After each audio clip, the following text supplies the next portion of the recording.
d'adoration, ne sois pas distrait, c'est les moments d'impartition et de visitation. Alléluia. Yes. Quand tu donnes à Dieu, donne-lui toujours ce qui est de plus précieux. Alléluia. Ça ne dépend pas du nombre. La Bible dit que ce n'est pas une grande armée qui sauve le roi. Alléluia.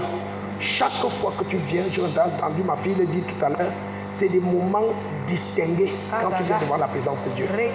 Ce que tu vis dans la maison de Dieu ici, que tu le ressentes ou pas, ce que tu vis quand tu viens en ce lieu, tu ne peux le vivre nulle part ailleurs. Tu ne peux pas communier avec le spirituel comme quand tu viens dans la maison de Dieu.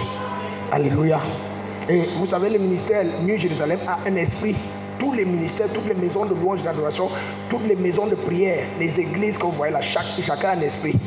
L'esprit de cette église, c'est la louange et l'adoration. Amen.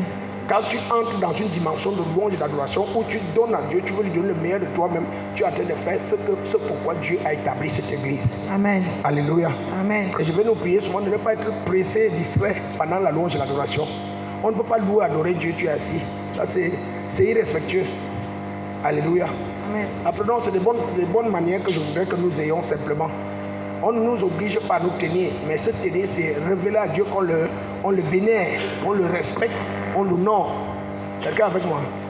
Pendant la louange et la danse, sois toujours focalisé.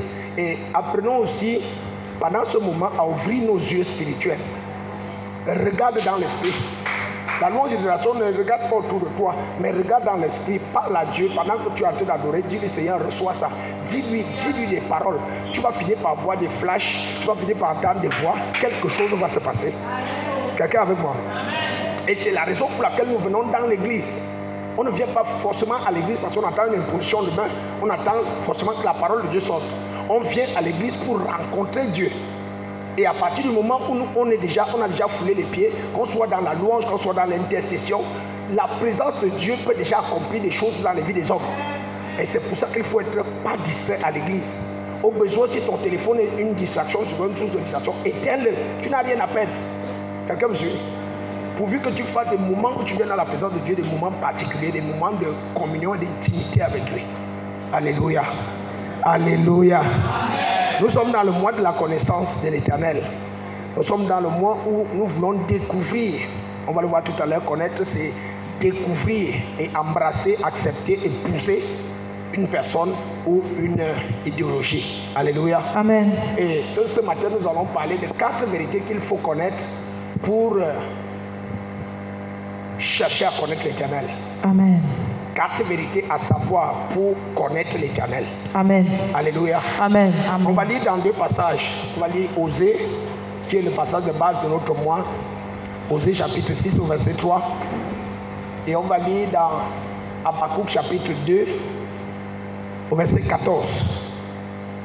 J'aime le deuxième culte. Amen. J'aime souvent les deuxièmes cultes. Amen.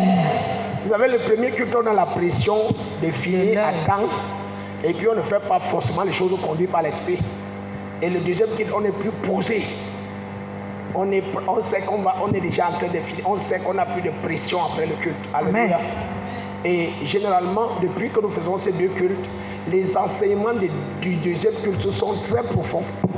Moi, je prends souvent la peine de les écouter.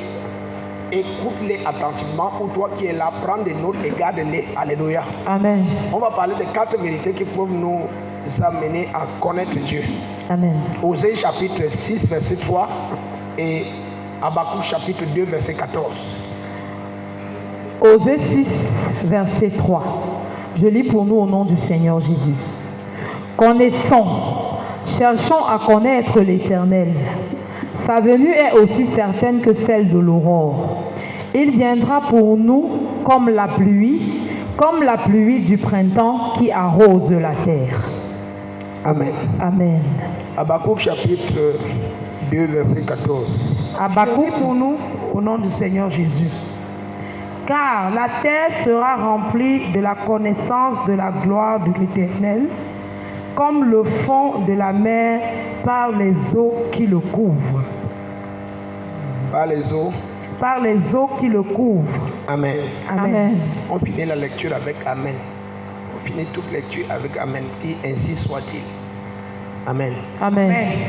Saint-Esprit, nous voulons te bénir et te dire merci pour ce que tu nous as permis de commencer ce deuxième culte Amen. dans ta présence. Nous savons que tu es là, car tu dis là où deux trois sont assemblés à ton nom, tu es au milieu d'eux. Et nous avons ressenti ta présence en ce lieu pendant ce moment de louange et de prière.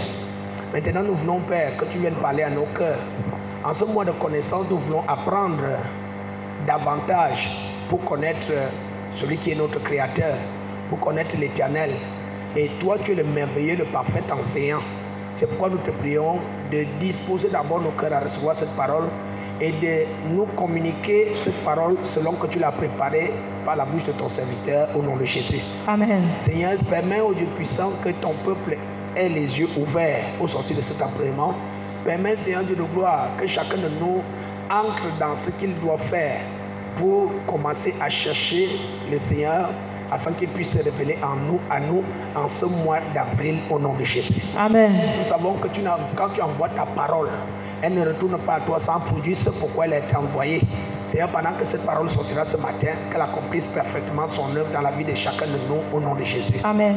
Remplis les cœurs par ta parole, remplis-les par ta puissance, remplis-les par ta présence, afin que nous entrons dans une nouvelle phase avec toi, dans la connaissance de notre Père, au nom de Jésus. Amen. Seigneur, tu as dit, tu as envoyé ta parole et ta parole les guérit.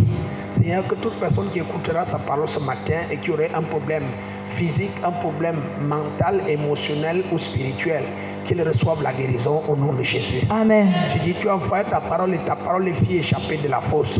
Si l'ennemi s'est levé et a creusé une fosse pour engloutir ton peuple, ton enfant, ton fils, ta fille en ce lieu, Seigneur Dieu de gloire, pendant que ta parole sortira, que cette personne échappe au nom de Jésus. Amen. Tu dis, ta parole est la vérité. Laisse que cette vérité soit inscrite dans nos cœurs afin que nous ayons, ô Dieu, une raison pour te chercher tout au long de notre vie et afin que tu puisses te révéler à nous au nom de Jésus. Amen. Nous couvrons ce moment dans le sang de Jésus. Dans le sang de Que Jésus. ton esprit accomplisse parfaitement ton œuvre au milieu de nous et en chacun d'entre nous au nom de Jésus. Amen. Seigneur, que je me taise afin que tu parles, que je diminue pour que tu croisses, que je m'abaisse pour que tu grandisses en moi au nom de Jésus. Amen. Merci Père de l'accomplir, merci Père de nous visiter ce matin de façon particulière. Au nom de Jésus, nous avons prié. Amen. Amen. Amen. Assieds-toi, s'il te plaît. Et je voudrais que tu sois très attentif à ce que je veux te dire ce matin. Alléluia. Amen. Je voudrais avoir béni le ciel, le Seigneur, pour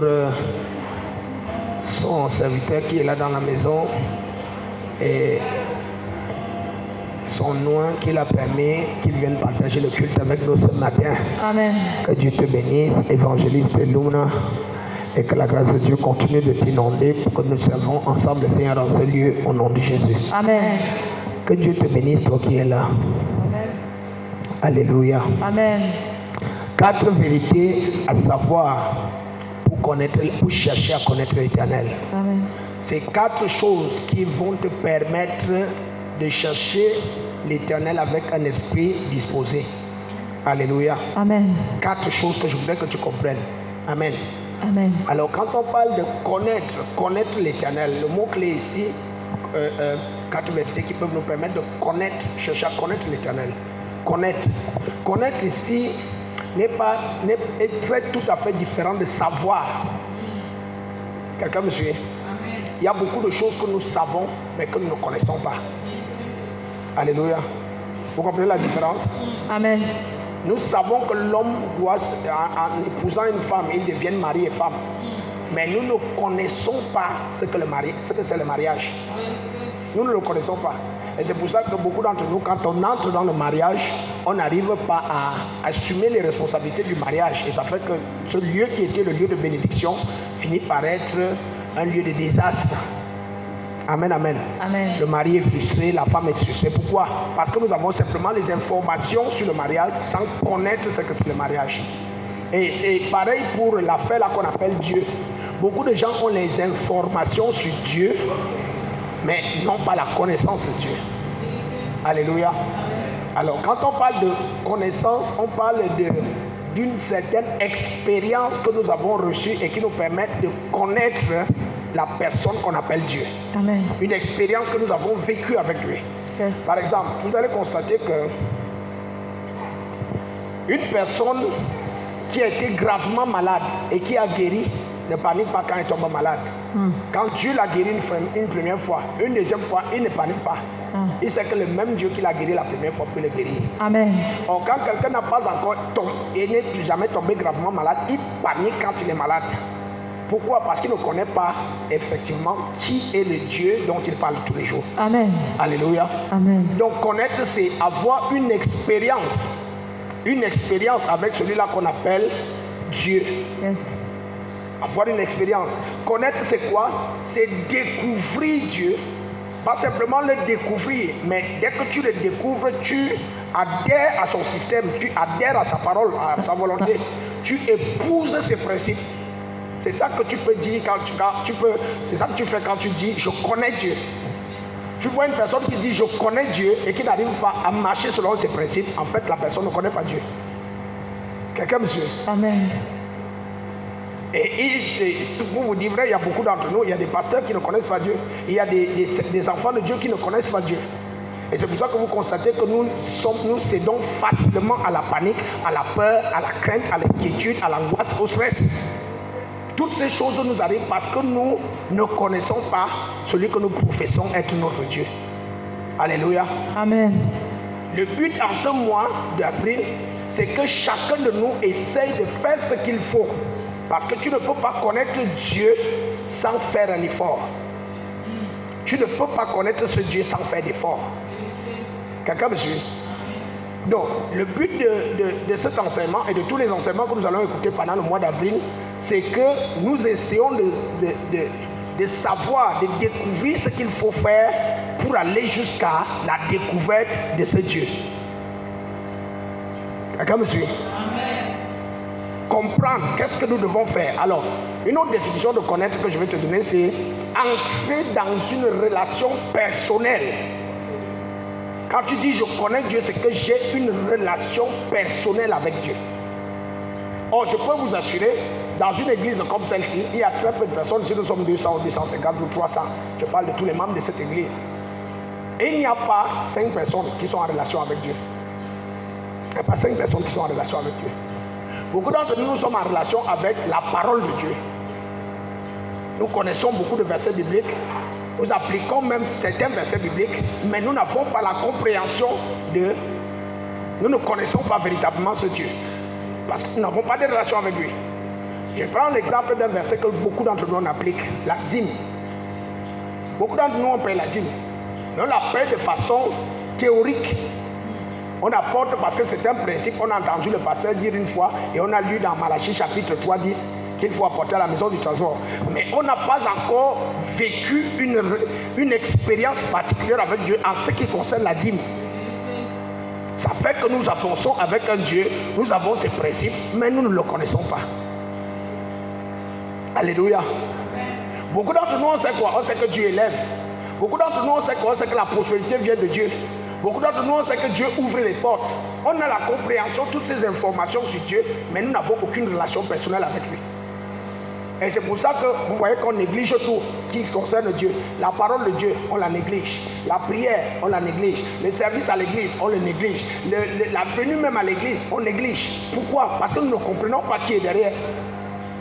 Vous êtes d'accord avec moi que si l'un d'entre nous entre en contact avec le président de la République, n'allons pas au président de la République, allons au fils du président de la République. Et le fils du président de la République dit, moi j'ai 5 principes dans ma vie. 1, quand tu me donnes rendez-vous, sois à l'heure. 2, ne me manque jamais. 3, quand tu viens me voir, habille-toi bien. 4, ne me demande jamais rien, je vais tout te donner. 5, tu vas gérer mes fonds comme je veux. Je suis sûr d'une chose, c'est que les 5 choses que je viens de citer là, il y a quelqu'un, au moins 10 personnes ici qui ont retenu exactement les 5. N'est-ce pas? La première c'était quoi? Être ponctuel. Être ponctuel. La deuxième?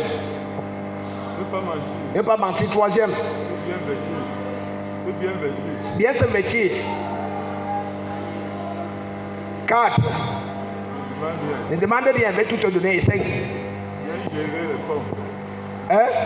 Viens gérer les fonds. Tu gères mes fonds comme tu veux. Vous voyez, ça c'est facile. Et maintenant, si la personne physique du fils du président nous a donné ces 5 principes, je suis certain qu'il n'y a même pas un seul ici, un seul, qui peut enfreindre ce principe avec ce monsieur. Vrai ou vrai? Qui peut enfreindre? Qui croit qu'il peut enfreindre? Tu sais que Franck Biya t'attend quelque part, tu arrives en retard. Lève la main si tu es courageux.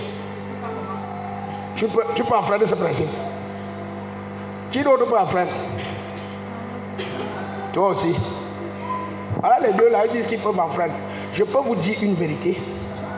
Si Franck Biya te donne ces 5 principes et tu en fais un, c'est que tu veux finir pauvre dans ta vie. Tu ne veux pas de l'aide dans ta vie. J'explique ça pour que nous comprenions un peu avec Dieu comment nous fonctionnons. Alléluia. Si Franck Biya, un homme, peut tenir à sa parole pour honorer tout ce qu'il nous a dit et quand nous la respectons, combien de fois Dieu, qui est amour, qui est fidèle, qui possède 1000 fois, 1 million de fois, 1 milliard de fois plus que Franck Biya. Mais vous allez vous rendre compte que quand c'est des hommes, on sait honorer, mais quand c'est Dieu, on ne sait pas honorer. Et on continue d'avoir simplement des informations du Dieu sans connaître ce Dieu, sans avoir une expérience avec ce Dieu, sans avoir découvert ce Dieu. Or, vous allez constater que dans le monde, tout le monde veut se faire connaître et tout le monde veut connaître des gens. Vrai ou vrai? Qui ne veut pas être connu ici? Je vais te dire, le simple fait de prendre une photo, tu la mets sur WhatsApp ou sur TikTok. Le but, ce n'est pas parce que tu veux seulement utiliser la plateforme TikTok, c'est parce que tu veux qu'on te connaisse. Quelqu'un me suit? Nous tous, on va avoir 1 million de vues sur TikTok. Ça veut dire que tout le Cameroun te connaît, presque tout le Cameroun et une partie de l'Afrique.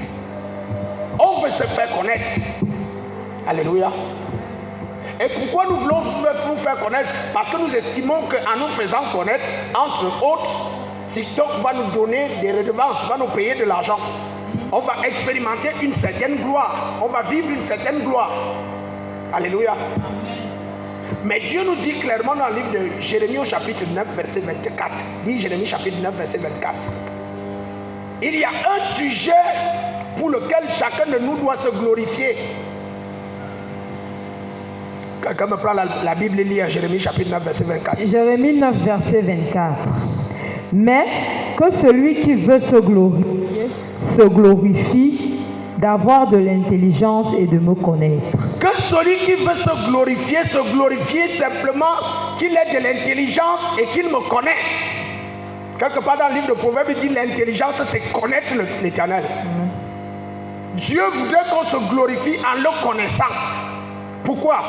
Parce que connaître Dieu, c'est connaître la gloire de Dieu. Amen. Parce que Dieu ne se sépare jamais de sa gloire. Amen. Quelqu'un me suit? Amen. Reprenons. J'ai dit que tout le monde veut se glorifier. Quelqu'un qui a un talent dans le football, il veut une visibilité, il veut présenter son talent pour qu'on puisse l'accepter et l'introduire pour qu'il puisse faire son art. Amen. Et pendant qu'il sera en train de faire son art, on va lui donner beaucoup d'argent et le monde va se connaître et il sera glorifié. Amen. Quelqu'un me suit? Amen. Tout ce que nous faisons dans la vie, c'est pour obtenir une certaine gloire. Et Dieu nous dit, ça ne sert à rien de chercher ces vaines gloires. La véritable gloire, c'est que vous me connaissez. Parce que quand vous allez me connaître, moi je ne me sépare jamais avec ma gloire. Amen. Vous connaissez ma gloire. Amen. Et vous serez en ce moment présenté comme quelqu'un qui est glorifié, qui est élevé dans la société. Amen. Et tu vas voir donc, beaucoup d'entre nous, presque nous tous, on passe par des moyens que nous estimons qu'ils peuvent nous introduire à la gloire. Tu vois quelqu'un qui ouvre une activité, il veut simplement se glorifier plus tard. Tu vois quelqu'un qui entre dans un foyer, dans un mariage, il veut se glorifier. Tout ce que nous faisons sur terre, c'est pour nous glorifier. Quelqu'un me suit? Mais Dieu dit, la seule façon que moi je peux vous recommander, si vous voulez vraiment vous glorifier, connaissez-moi. Connaissez-moi. À partir du moment où on connaît Dieu, on va inévitablement connaître sa gloire. Quelqu'un me suit? Je vous ai dit que connaître, c'est avoir une relation personnelle. Amen. Prenons encore le cas de ce fils de président. Tu as une relation personnelle avec le fils de président, tu vas avoir une relation personnelle avec sa gloire. Vérité. Quelqu'un me suit? Amen. C'est la même chose avec Dieu. Si tu réussis à connaître Dieu, tu vas aussi connaître sa gloire. Amen. Et Dieu de nous dit, ne vous efforcez pas à vous faire connaître, ne vous recherchez pas à vous glorifier avec des choses inutiles. Cherchez à me connaître et moi je vais vous faire vivre dans la gloire. Amen. Ma prière c'est qu'en ce mois quelqu'un connaisse Dieu pour expérimenter sa gloire au nom de Jésus. Amen. Et maintenant Dieu a établi beaucoup de principes. Il y a 4 vérités que je vais te donner ce matin qui vont te permettre de chercher à connaître Dieu de façon avec un cœur disposé et ouvert. Amen. Très bien, mais avant, je vais t'annoncer une bonne nouvelle. Yes. Je vous dis depuis le matin, depuis le premier culte, que nous sommes dans les temps de la fin. Amen. Et la Bible donne un message clair dans le livre de Habakkuk, chapitre 2, verset 14. Lis-nous ça.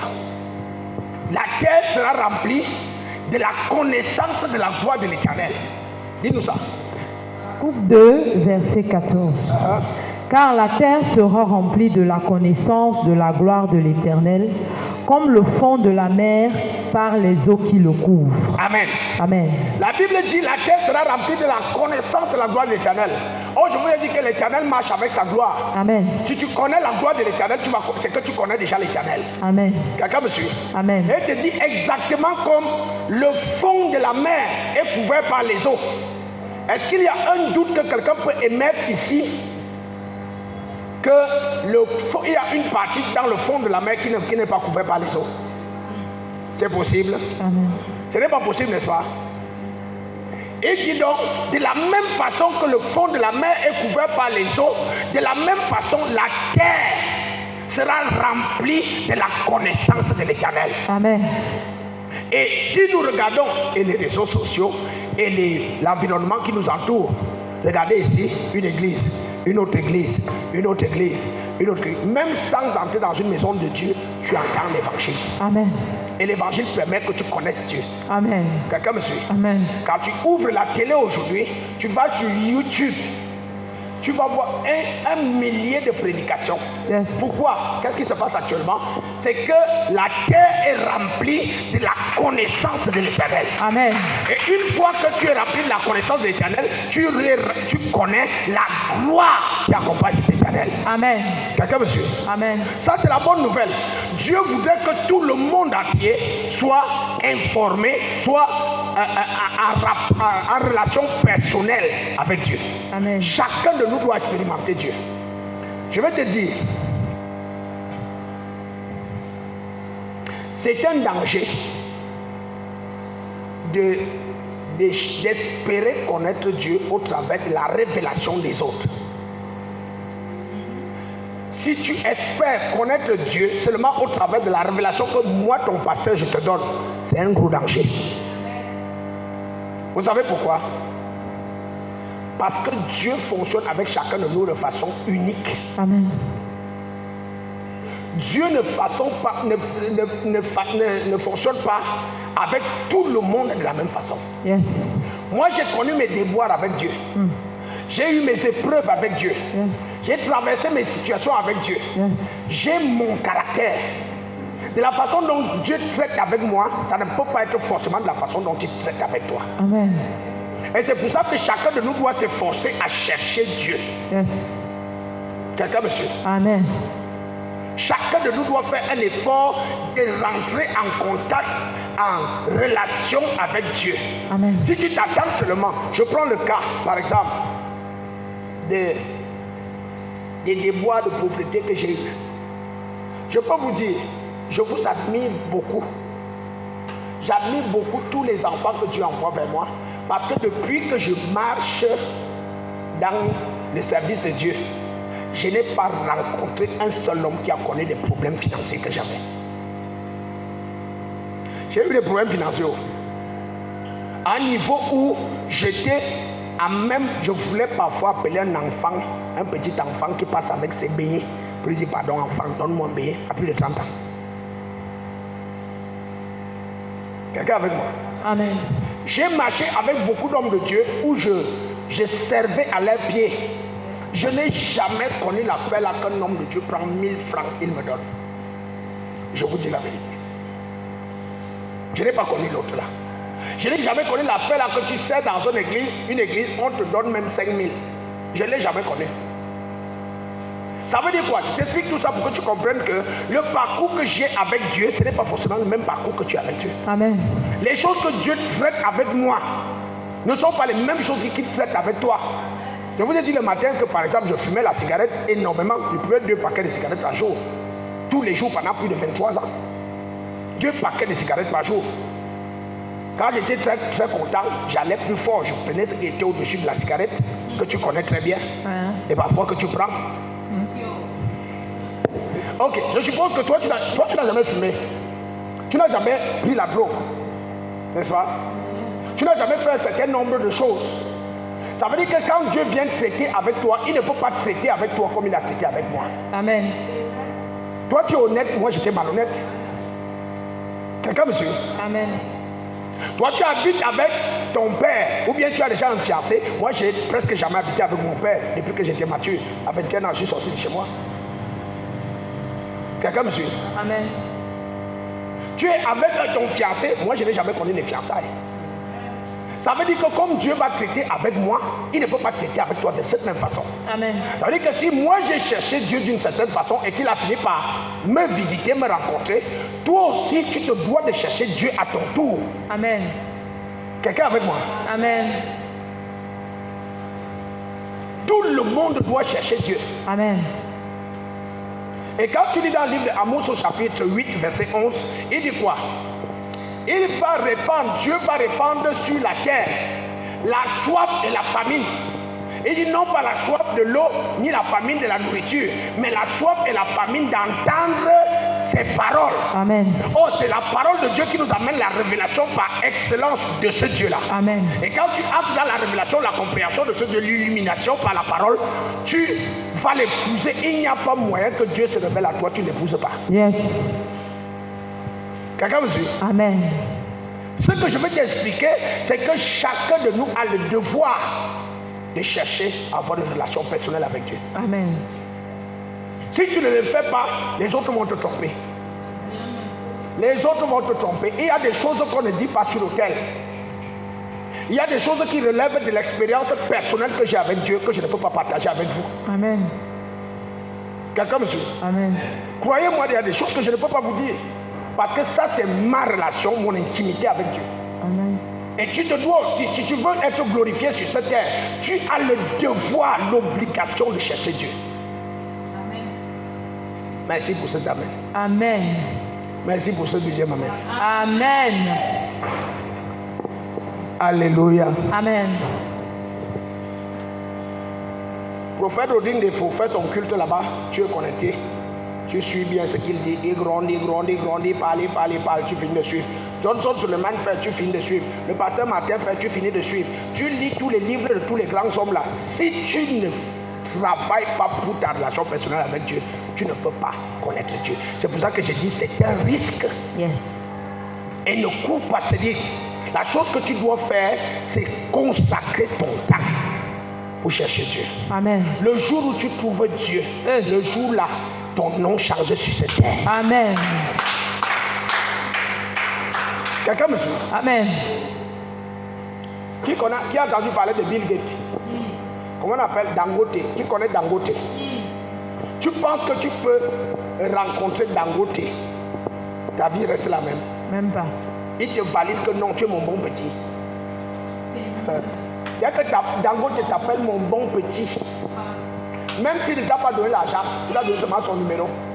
Rentre chez toi, commence tu emballes tout ce que tu as, tu jettes ta brousse. Tu attends d'ici quelques jours, ta vie va changer. Quelqu'un me suit? Amen. Je connais 2 personnes que Dangote a rencontrées. La première, c'est un cousin à moi. Ce monsieur il a toujours dit depuis la jeunesse qu'il sera grand dans ce pays. On ne connaît pas quel miracle il a fait il est entré en contact avec Dangote. Il est devenu le représentant de Dangote au Cameroun. Yes. Ce monsieur changeait de voiture de service comme il voulait. Ah. Je ne sais pas comment il a fait, mais il a quand même fait. Amen. C'est pour dire quoi? Il y a des êtres que quand tu les rencontres, ta vie ne peut pas être la même. Amen. Comme Dieu. Amen. Alléluia. Amen. La deuxième personne, c'est une jeune fille. Ça, c'est avec beaucoup de regrets. Mais bon, ça, c'est sa vie. Une jeune fille mariée officiellement qui vivait ici au Cameroun. Et elle travaillait dans les avions. Elle était hôtesse. Par hasard, elle a rencontré Dangote. Et Dangote s'est intéressé à elle. Et son mariage s'est gâté. Aujourd'hui, cette fille vit en Europe. C'est pour dire quoi? Il y a des gens que quand tu les rencontres, ta vie ne peut plus être la même. Amen. Cherche, fais tout. Mets tout ce qu'il faut en œuvre pour rencontrer Dieu. Amen. Quelqu'un me suit? Amen. Maintenant, je vais te dire 4 choses qui vont te motiver, qui vont te permettre de comprendre qu'il est nécessaire pour toi de chercher Dieu. Amen. Et la première de ces choses, je veux que tu saches que sans Dieu, ta vie n'est rien du tout. Yes. Tu n'es rien sans Dieu, ta vie est vanité. Amen. Si tu veux connaître Dieu, tu dois aller où? Tu dois le chercher où? Dans sa parole. Si tu veux connaître l'homme, tu dois chercher la révélation de l'homme où? Laisse-moi te montrer ce que Dieu dit de l'homme dans sa parole. Allons dans le livre de 2 Timothée, au chapitre 3, à partir du verset 1 jusqu'au verset 5. 2 Timothée 3, à partir du verset 1. Sache que dans les derniers jours, et comme je te dis depuis, nous sommes dans les derniers jours. il y aura des temps difficiles. Il y aura les temps difficiles. Est-ce que quelqu'un connaît les temps difficiles? Amen. Nous sommes dans les derniers jours. Continue. Car les hommes seront égoïstes. Les hommes seront comment? Égoïstes. Ça, c'est notre nature. Il est en train de détruire chacun d'entre nous. Et c'est pour ça que, quand je dis, avant la fin de l'année, tu vas manifester une dimension financière que Dieu va relâcher dans ta vie. Amen. Tu dis quoi? Tu reçois ou bien je reçois? Je reçois. Tu ne peux pas dire tu reçois mon frère, tu reçois ça. Pourquoi? Parce que chacun de nous est centré sur lui-même. Yes. Nous sommes égoïstes. Nous sommes égoïstes. Parfois on dit, s'il y a une personne que Dieu va rencontrer ce matin, C'est moi. tout c'est moi. L'onction du vivant est dans la maison. Tu dis, je reçois. Voilà. Jamais tu reçois. S'il y a une personne qui doit se marier avant la fin de l'année, C'est moi. et dès que je me marie, ce sera qui après? Mes enfants. Mes enfants, mon frère, nous sommes centrés sur nous-mêmes. Et la Bible dit que nous sommes égoïstes. Or, Dieu ne fonctionne pas avec, il dit la plus grande preuve d'amour, c'est donner. Imaginez que Jésus ait fonctionné un instant comme nous. Il serait venu sur terre pour donner sa vie pour nous. Même pas. Jamais. Ok, et nous sommes égoïstes, nous sommes comment? Amis de l'argent. Amis de l'argent. Nous sommes amis de l'argent. Donc nous sommes des cupides. C'est l'amour de l'argent. Et aujourd'hui, tout le monde, c'est argent. Tu viens voir le pasteur, il faut l'argent. Là. Tu veux la prière, il faut l'argent. Tu veux te baptiser, on te demande l'argent. On te donne une prophétie, tu donnes l'argent. Voilà. Tout c'est l'argent.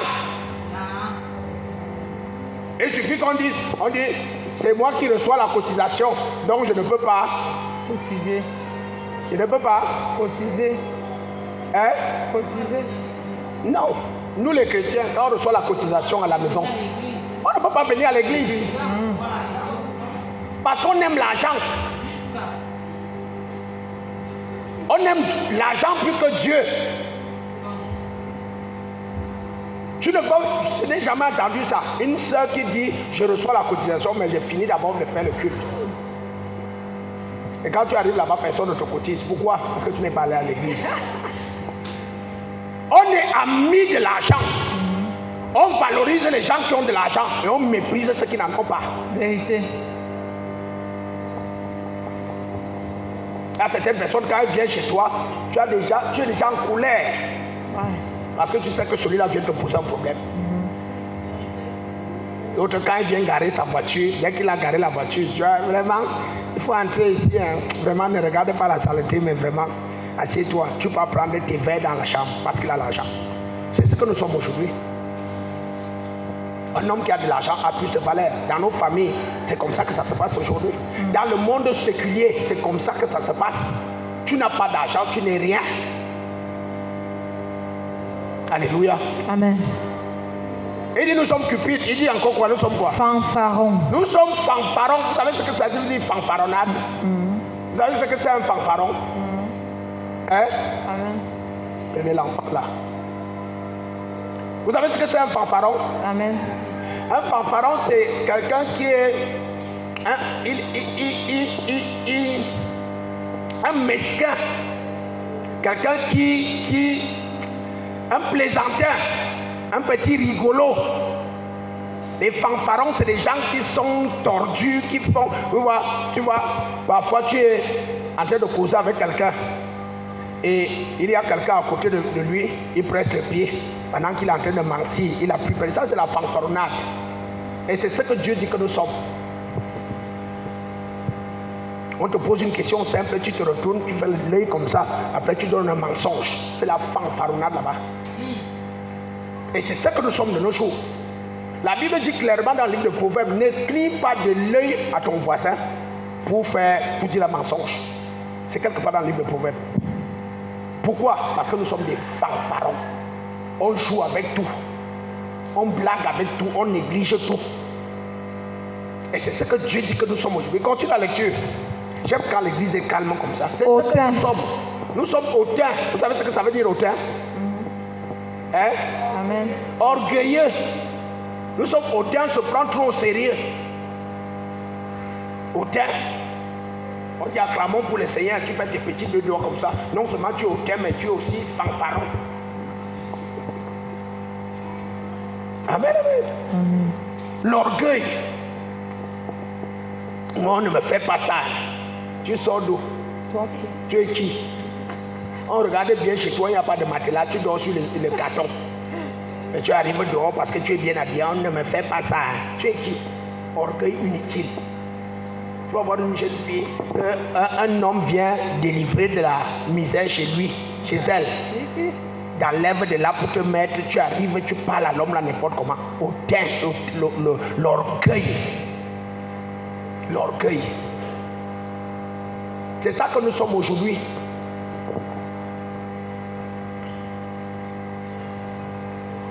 Tu n'as pas où tu peux habiter.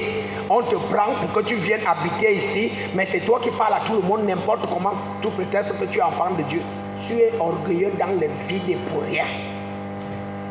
C'est ce que Dieu dit que nous sommes. Quand moi-même je me tiendrai sur ce pupitre et que je vous parlerai avec orgueil, je ne suis rien, je suis égaré. Quelqu'un avec moi? Amen. On t'établit dans la médecine et puis tu t'assois et il faut que les malades qui viennent, on te fasse des prouvettes. C'est l'orgueil inutile. Ça ne te sert à rien et ça ne t'amène nulle part. C'est ce que Dieu dit que nous sommes. Or, quand tu lis clairement dans le livre d'Apocalypse, je crois chapitre 22, vers le verset 11 par là, et dit tous ces gens, les orgueilleux, les impudiques, les auteurs n'hériteront pas du royaume des cieux. Voilà ce que nous sommes. Continue la lecture. Auteur. Blasphémateur. Blasphémateur. Vous savez ce que ça veut dire blasphémer? Amen. Ça veut dire quoi? Parler contre la vérité divine. Nous sommes des blasphémateurs. Il y a plein d'entre nous ici qui faisons des choses. Le fait, par exemple, de voir la manifestation du Saint-Esprit et d'y être autre chose que vraiment la soeur là ou bien le frère là, il fait semblant. Ou bien tout ça, c'est les histoires. Ça, c'est du blasphème. Et Dieu dit que nous sommes des blasphémateurs à cette saison. On blasphème Dieu. On blasphème dans la maison de Dieu. On blasphème dans nos familles contre Dieu. Tu vas voir quelqu'un se lever, il vient se placer devant le peuple de Dieu. Personne ne lui a rien demandé. et vient dire un témoignage qui n'est pas vrai. Tu es en train de blasphémer. Et cet esprit m'a utilisé, j'ai prié pour quelqu'un, il a guéri le VIH. C'est le blasphème. C'est le blasphème.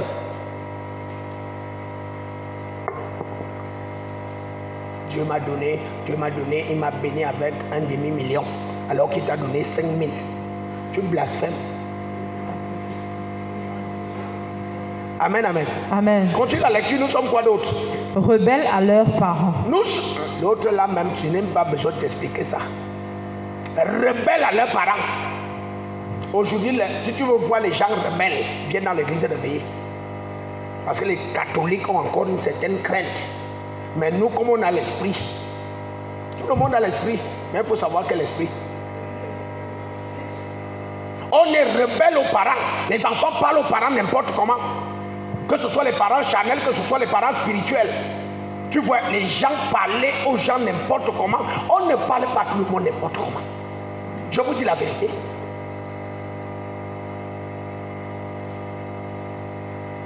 Tu vois, un enfant, on ne lui a rien demandé. Il prend son téléphone, il appelle papa pour mentir.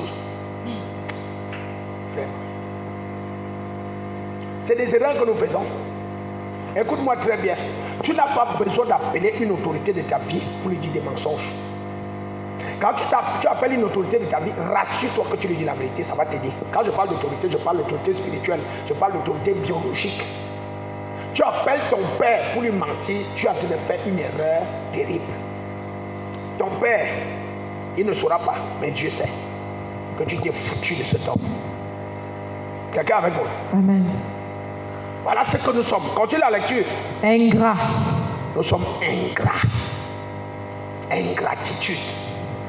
Aujourd'hui, le monde est devenu ingrat. Les hommes sont devenus ingrats. Aide quelqu'un pendant 1 an, pendant 5 ans, pendant 10 ans. Le jour où il sort de chez toi, il médit de toi.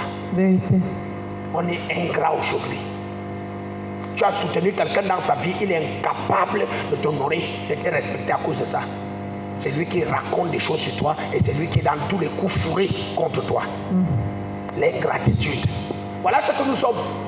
Et je peux vous assurer que tout ça ne peut pas nous permettre d'expérimenter, de vivre la gloire de Dieu. Ce n'est pas possible. Ce n'est pas possible. Quelqu'un me suit? Amen. Continue. La révélation est trop grande. Continue de nous dire ce que nous sommes. Irréligieux. Irréligieux. Insensibles. Insensibles. Déloyaux. Déloyauté, c'est autre chose aujourd'hui. La déloyauté. Quelqu'un vient de mettre sa confiance en toi. Il sait qu'il est avec toi. Tu viens le laisser au carrefour. Tu es déloyal. Tu es déloyal. Quelqu'un, monsieur? Amen. Et nous sommes insensibles. On ne peut plus compatir à la peine de quelqu'un. Dieu est en train de nous présenter l'être que nous sommes. Je t'ai dit que sans Dieu, tu n'es rien. Si tu n'as pas Dieu, tu n'es rien, parce que voilà tes vraies valeurs qui vont être manifestées. Continue la lecture. Calomniateur. Calomniateur. Calomnie, la calomnie, c'est quoi? C'est quoi? Raconter le mensonge de quelqu'un. Médire de quelqu'un. La médisance. Le fait de colporter sur les autres. Faire des ragots. Parler mal, parfois faux. Nous sommes des calomniateurs. Personne ne t'a rien demandé. Tu connais le conflit qu'il y a entre deux personnes pour attirer la faveur. Vraiment, moi, je n'ai pas apprécié ce que la sœur a fait. C'était vraiment, vraiment ma sœur. Elle ne devait pas te faire ça. La sœur là, je crois que c'est un employé du diable. Tout ça parce que tu veux lui dire que tu veux 25 pour compléter tes 75, tu veux prendre le taxi. Tu finis de m'aider. Comme l'autre aussi est tordu comme toi-même. Ben vraiment, tu as raison. Tu as raison. Tu voulais combien? 25. Attends, je te donne d'abord 10 francs. Je vais encore te donner 15 francs. Nous sommes des calomniateurs. On est négatif à tous les niveaux. Ah, tu vas parler des autres. Tu ne vois pas ce qui est bien chez les autres. Tu n'en parles pas. Tu parles seulement de ce qui est mauvais chez les autres. Nous sommes des calomniateurs. Continue la lecture. Intempérant. Intempérant. Ça veut dire qu'on ne prend pas la peine on n'amène pas la paix. On ne sait pas amener la paix. C'est nous qui venons instiguer, nous venons provoquer les luttes, les querelles. On vient enflammer, on est comme les ânes là, avec le feu. Cruel, Cruel. ennemi de gens de bien. On n'aime pas les gens de bien. Celui-là veut monter de quoi? Parce qu'il a résolu d'être un homme bon. On est jaloux de lui. On dit du mal de lui. On ne l'aime pas du tout. C'est ce que nous sommes sans Dieu. Continue la lecture. Traître, Nous sommes des traîtres. Qui se reconnaît là? Lève la main. Que Dieu te bénisse pour ton honnêteté. Que Dieu te bénisse. Tout ce qu'on dit là, vous tous, nous tous ici, on connaît ça. Nous tous, il n'y a même pas. Tout ce qu'on a cité là, il y a au moins 2 choses pour toi que tu as. vérité. Emporté, Emporté, enflé d'orgueil, enflé d'orgueil, aimant le plaisir plus que Dieu. aimant le plaisir plus que Dieu. Ça veut dire qu'on met Dieu en second plan. Dieu en second plan. On fait d'abord toutes les futilités avant de penser maintenant qu'il faut que j'aille prier. Et quand tu vas prier, tu es fatigué. Tu dis Dieu même comprend que ma journée était dure. Ta journée était dure. Continue la lecture. Ayant l'apparence de la piété, Ayant l'apparence de la piété, on fait semblant d'être des chrétiens à l'église. Alors que, mais reniant ce qui en fait la force. mais on renie tout ce qui fait la force de la piété. La piété, c'est la crainte de Dieu. Et quand nous venons à l'église, nous sommes supposés révéler une attitude de crainte de Dieu. Or, ce n'est pas ce que nous faisons en dehors de l'église. On fait du n'importe quoi. On fait du n'importe quoi. C'est pour ça qu'on dit ne sois pas chrétien, caméléon. Le caméléon, c'est celui qui change de face. À l'église, tu as les 2 mains croisées. Tu marches presque à genoux pour venir faire ton témoignage. Tu es à genoux. Quand tu finis de faire ton témoignage, tu sors un billet, tu déposes. Tu fais comme si tu as tout déposé. Tu es un caméléon. Tu pleures quand on adore. Dehors, tu pleures que tu vas tuer quelqu'un. Quelqu'un, monsieur? Amen. Voilà notre nature. C'est ce que Dieu dit que nous sommes. Continue la lecture. Éloigne-toi de ces hommes-là. Et dit éloigne-toi de Amen. ces hommes. Quitte ces hommes. Pourquoi? Parce qu'ils sont l'incarnation. Parce que tout ce qu'on dit là, ça vient de qui? De l'autre, de Satan. Du diable. Je dis honnêtement, si tu es honnête avec toi-même, tu sais que tout ce qu'on a cité là, tu as beaucoup de choses dans ce caractère. Vérité. Si tu es honnête avec toi-même. Et ça veut dire quoi? Ça veut dire que tant que tu fonctionnes dans cette dimension, tu ne peux pas expérimenter la gloire de Dieu. Pourquoi? Parce que tu ne peux pas rencontrer Dieu avec ce caractère. La Bible dit soyez saints car je suis saint. Amen. Dieu nous attend dans la sainteté, ça veut dire loin de tous ces mauvais caractères. Ne nous mentons pas. Dieu nous a donné le Saint-Esprit. Le Saint-Esprit ne fonctionne pas dans la souillure. Amen. Le Saint-Esprit vient nous enlever de la souillure. Mais si tu vois quelqu'un te dit je suis né de nouveau depuis des années et continue de vivre dans la souillure, c'est que le Saint-Esprit, soit le Saint-Esprit n'est pas là, soit il a un autre esprit. Quelqu'un, monsieur? Amen. Vous allez nous voir aujourd'hui, nous tous sommes pas là, nous tous on fait l'œuvre de Dieu. Nous tous on professe que nous avons la foi en Jésus-Christ et que Jésus est notre Père, notre grand frère, tout ce que nous connaissons. Mais regardez nos comportements depuis des années que nous sommes dans la foi. Dieu est-il faux? Quand le Saint-Esprit vient dans la vie d'une personne, c'est pour le transformer. La première mission dans la vie du Saint-Esprit dans nos vies, c'est la transformation. Tant qu'il n'y a pas de transformation, c'est que nous refusons d'obtempérer à l'ordre du Saint-Esprit et on ne peut pas communier avec le Père.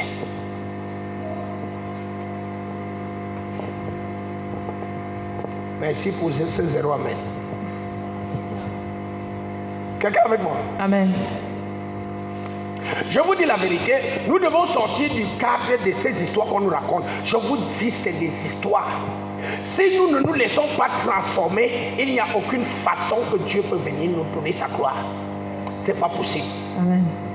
Tu es un homme, n'est-ce pas? N'est-ce pas, tu as certaines valeurs. Amen. Par exemple, tu auras du mensonge, comme nous tous, n'est-ce pas? Amen. Dis-moi, tu serais prêt à confier ton trésor, ton compte Orange Money avec son code et ton téléphone, il y a 1 million là-dedans, tu serais prêt à confier ça à quelqu'un qui te manque? Non. Dis-moi honnêtement. Non. Tu es prêt à confier, non même quelqu'un dans ta maison, tes enfants, tu es prêt à confier ton compte Orange Money avec le code et le téléphone à tes enfants? Non. N'est-ce pas, il faut qu'ils soient vraiment exceptionnels pour que tu le leur confies. Vérité. C'est la même chose avec Dieu. Dieu ne peut pas confier ses biens à quelqu'un en qui il ne croit pas. Et tant que nous marchons et fonctionnons loin de la volonté de Dieu, loin des voies de Dieu, il ne nous fait pas confiance. Dieu ne peut pas faire confiance à un bandit. Vous allez voir beaucoup d'entre nous, les jeunes aujourd'hui, on crée des mouvements religieux, on crée des groupes de louanges et d'adoration, on crée des mouvements spirituels, la Ligue du Saint-Esprit et autres. Mais nous vivons dans la souillure, la saleté, toute forme de rejet de la foi, de ceux qui supportent la foi. Et on espère que cet esprit va descendre parce qu'on a de belles voix. C'est absolument faux. C'est absolument faux. Et si vous observez, vous regardez, la majorité de ces personnes qui font ces choses, regardez bien leur vie. Il n'y a rien qui révèle la gloire de Dieu. Pourtant, quand ils chantent dans leur truc là, les gens tombent. Tu ne peux pas arriver à la dimension où tu chantes avec le Saint-Esprit, les gens tombent. Ta vie reste comme la mienne là. Qu'il n'y a rien, c'est pas possible. Parce que Dieu marche avec sa gloire. Quelqu'un me suit? Amen. Donc, nos vies ne sont rien tant que nous marchons comme Dieu nous décrit là. Parce que c'est ça nos vies. Quand tu lis dans le livre de Romains chapitre 3 verset 23, il dit tous ont péché et sont privés de la gloire. Oh, Dieu marche avec sa gloire. Ça veut dire que si on est privé de la gloire de Dieu, nous sommes privés de la présence de Dieu. Amen. On ne le connaît pas.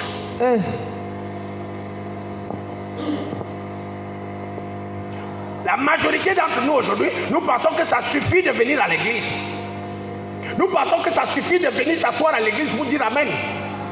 On vient à l'église pour écouter l'évangile et se laisser transformer par cet évangile. Amen. Pendant que la parole nous trouve dans cette dimension, la parole nous décrit dans cette dimension, la parole d'encore doit venir nous transformer pour que nous devenions à l'image de Christ. Et dit nous qui nous regardons comme dans un miroir, nous contemplons, nous sommes transformés à la même image. Quelqu'un me suit? Amen. Si vous regardez aujourd'hui, vous allez vous rendre compte que l'une des choses qu'on évite de prêcher dans l'église aujourd'hui, c'est quoi? La conversion. La repentance. La sanctification, la sainteté. On ne prêche plus ça aujourd'hui. Parce que dès qu'on commence à prêcher ça, les gens vont partir. Ils vont estimer que non. Je vous dis la vérité, tant que nous ne retournons pas au message de la sainteté, la Bible dit quoi? Hébreux chapitre 12 verset 14. Recherchez la paix avec tous et la sanctification, sans laquelle personne ne verra le Seigneur. Personne. Or aujourd'hui on peut vivre n'importe comment, faire n'importe quoi et voir le Seigneur. C'est pas possible. C'est pas possible.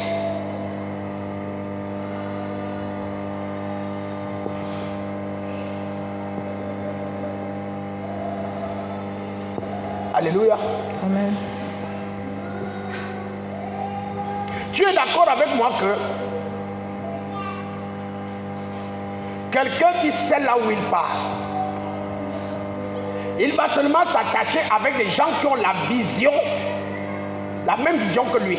Vérité. Il est difficile de marcher avec quelqu'un qui sait là où il part. Toi tu viens, tu veux vivre n'importe comment. C'est très compliqué de marcher avec ce genre de personnes. Amen. Vous ne pouvez pas vous accorder.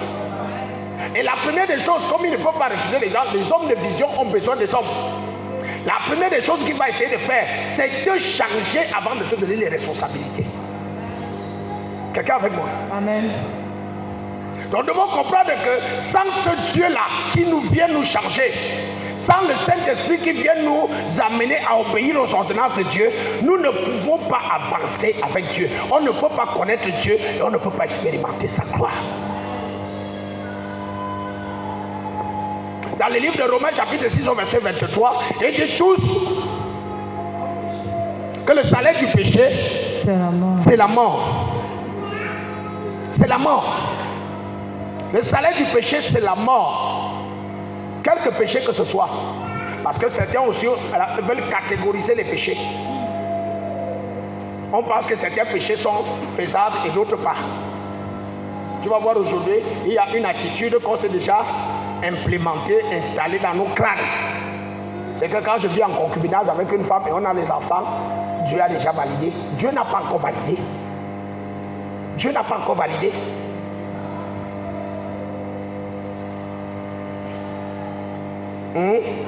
Amen. Si tu vas remarquer que je m'appuie surtout sur ce péché. Pourquoi? Parce que la Bible dit clairement que celui qui pêche du péché de l'impudicité pêche contre son propre corps. Amen. Pourquoi? Parce que dans ce corps-ci habite Le Saint-Esprit. le Saint-Esprit. Ça veut dire que si toi tu habites aussi, tu laisses le péché d'impudicité habiter en toi. Il ne peut pas cohabiter, un va partir. Un doit partir. Soit le Saint-Esprit va partir, soit le péché d'impudicité va partir. Maintenant, qui est encore l'arbitre qui fait rester? C'est toi. C'est toi. C'est toi qui dois décider si c'est le Saint-Esprit qui doit partir. Alors, si je veux que le Saint-Esprit reste, qu'est-ce que je fais? Chasser l'impudicité. Hein? Chasser l'esprit d'impudicité. Écoute. Personne, écoute bien ce que je te dis. Personne ne peut se transformer par lui-même. Amen. Tu ne peux pas chasser l'esprit d'impudicité. Si on pouvait chasser cet esprit dans cette église, il serait sorti depuis. Parce que le genre de prière de feu qu'on fait ici, l'impudicité ne peut pas rester. Personne ne peut changer par lui-même. La Bible dit dans le livre d'Ézéchiel au chapitre 36, verset 27. Je vous donnerai mon esprit afin que vous obéissez à mes ordonnances. C'est l'esprit de Dieu qui vient nous amener à obéissance. C'est l'esprit de Dieu qui va amener la transformation. Maintenant, c'est à toi de donner la possibilité au Saint-Esprit de pouvoir agir dans ta vie. Par quoi? Dis encore ça fort. La prière. La prière. C'est quand tu pries et tu pries encore. Seigneur, délivre-moi de cette impudicité. Cet esprit, aide-moi à sortir de cette impudicité. Il va finir par chasser l'impudicité. C'est toi qui dois l'impulser. Or, quand tu négliges la prière, tu fais ça comme ça, pendant que tu marches sur chewing-gum, cet esprit vraiment enlève l'impudicité dans ma bouche. Tu enlèves le chewing-gum au nom de Jésus. Amen. Tu vas te coucher. Il est dedans. C'est une lutte. La Bible précise qu'on ne lutte pas avec la chair et le sang, mais on lutte avec les esprits. C'est toi, à toi de te lever et lutter sur l'autel pour chasser tout ce qui est incorrect dans ta vie. Amen. Que Dieu n'aime pas. C'est à toi. On regarde la télé 5 heures. On prie 3 minutes. 3 minutes. Parfois. On cause avec le Congossa du quartier 2 heures. On lit un verset biblique. Papa avait dit que non, tu ne dois pas, tu dois lire au moins un verset biblique. Tu ouvres la Bible, au commencement était la parole, les paroles étaient avec Dieu, la parole était Dieu. Merci Seigneur parce que tu m'as permis de lire la Bible. Révèle-moi tout ce qu'il y a là-dedans au nom de Jésus. Tu es parti. Là-dedans. La première vérité, tu n'es rien sans Dieu. Rien du tout. Yes. Mais je veux te dire, Dieu ne veut pas que tu restes à ce niveau. Quand tu lis les Écritures, tu vas te rendre compte que Dieu dit un certain nombre de choses que si tu les comprends, tu comprends que cet homme-ci te veut du bien. Amen. Il dit dans le livre d'Éphésiens chapitre 2 verset 10, vous êtes mon ouvrage, ayant été créé en Jésus-Christ pour des bonnes œuvres que Dieu a préparé d'avance afin que vous veniez pratiquer. Amen. Donc Dieu a déjà tout préparé pour que tu viennes pratiquer. Amen. Dieu a préparé ces bonnes œuvres que tu viens de pratiquer. Et aussi longtemps que tu ne te moules pas, tu n'épouses pas Dieu, tu n'embrasses pas Dieu, tu ne t'attaches pas à Dieu, tu ne te laisses pas conduire par Dieu, tu ne peux pas pratiquer ces bonnes œuvres. Amen. Et la première des choses, laisse-toi transformer. Yes. Enlève cette vie de vanité. Enlève tout ce qui est inutilité. Tu sais que c'est inutile de te plaindre. Tu le sais. Amen. Est-ce que tu le sais? Amen. Oh, tel m'a fait ceci. Oh, papa, vraiment, l'autre m'a fait. C'est inutile. Ce qui est fait est fait. Quand tu finis de parler, ça se toujours là. C'est inutile de garder rancune à quelqu'un. Inutile. Je vais vous dire une vérité. Il y a certaines personnes qui nous font du tort que Dieu a envoyé dans nos vies. Amen. Parce qu'il veut que nous soyons transformés. Quelqu'un me suit? Amen. Quand on parle des épreuves que Dieu nous donne, vous pensez que ces épreuves-là viennent comment? Souvenez-vous de l'histoire de Job et de Satan, de Dieu et de Satan, en ce qui concernait Job. Satan ne s'est pas levé par lui-même. C'est Dieu qui a éprouvé Satan, a éprouvé Job, en envoyant qui? Satan. Dieu peut t'éprouver en permettant que ton enfant, ton frère, ton fils, quelqu'un à côté de toi te fasse tort. Quelqu'un me dit? Amen. Alors Dieu finit de t'éprouver parce qu'il veut t'ouvrir les yeux pour que tu travailles dans un domaine de ta vie. Toi, tu commences à te lamenter partout. Ça te sert à quoi? Rien. Rien. Comment tu penses que Dieu va te donner les épreuves? Comment Dieu va t'éprouver? En t'envoyant l'argent. Non, Dieu m'a éprouvé, il a envoyé quelqu'un, il est bon, il m'a donné 500 000. C'est l'épreuve de Dieu là-bas. Même pas. À partir d'aujourd'hui, c'est comme ça que Dieu va t'éprouver. Amen. Quelqu'un me suit ce matin. Amen. Dieu va permettre que tu sois offensé par un voisin à qui tu as fait du bien. Et tu vas voir, beaucoup d'entre nous, on a pris des bonnes résolutions dans nos vies quand on a été humilié plusieurs fois par les gens à qui on a fait du bien. Vérité. Tu vas voir, tu aides quelqu'un, il te fait un tort. Tu soutiens quelqu'un, il te fait le tort. Et tu payes la pension de quelqu'un, il te fait le tort. Tu l'amènes à l'hôpital et guéri, il te fait le tort. À la fin, tu décides, vraiment, ça ne sert même plus à rien. Je vais seulement faire pour la gloire de Dieu. C'est tout, Jonathan. Qui a été ton maître? C'est tous ces gens-là.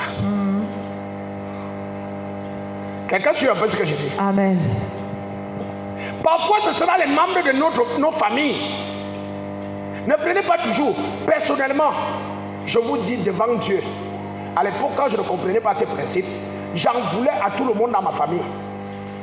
Oh, tel n'a pas fait ceci. Oh, personne ne veut m'aider. J'allais partout. Je disais que vraiment c'est là. Non, je ne porte plus le nom de doigt. Je ne suis plus au doigt. Ce n'est pas toi ça qu'on doit, non, c'est à ça qu'on m'appelle. Quelqu'un avec moi?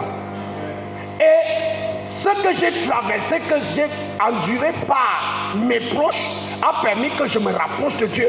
Amen. Et aujourd'hui, je suis reconnaissant que s'il n'avait pas fait ça, peut-être je serais mort. Amen. J'ai demandé une fois là qu'on mette, parce qu'il y avait un tuyau pour les États-Unis. Ce n'est pas 1 million qui pouvait dépasser les gens de chez moi. J'ai demandé personne. Tout le monde a refusé. Ah, tu as bandit, si on t'envoie là-bas, tu iras mourir. Et ils ne l'ont pas fait. Et c'est vrai qu'à l'époque, je ne connaissais pas Jésus. Imaginez qu'on m'envoyait là-bas, à l'époque, je prenais encore le champ. Et je trouvais la cocaïne. Plus facile, plus raffiné, plus rapide. Voilà. Plus dangereux. Je serais où aujourd'hui? Un pas en avant. Quelqu'un me suit? Amen. Donc il y a des choses parfois que certaines personnes vont nous faire pour notre bien. Mais nous on le prend, on commence à se lamenter, on commence à se plaindre, on commence à se larmoyer. Ça ne te sert à rien.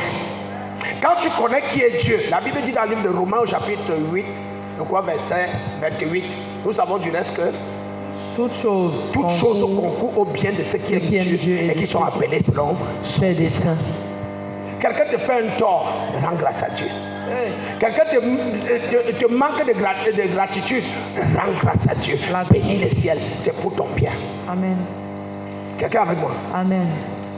Donc nous ne sommes rien du tout. Pourtant Dieu veut notre bien.